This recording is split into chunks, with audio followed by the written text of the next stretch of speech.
कमलायतलोचन लोकपते विजयी भव वेङ्कटशैलपते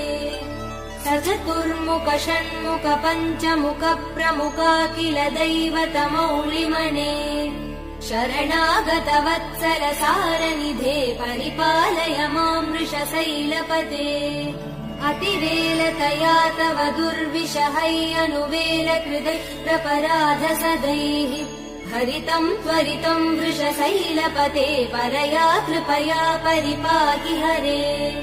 अधिवेङ्कटशैलमुदारमते जनताभिमतादिकदानरतात्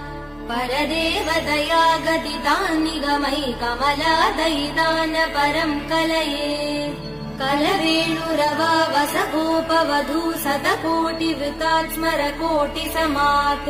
प्रतिवल्लविकाभिमदात् सुखदात् वसुदेव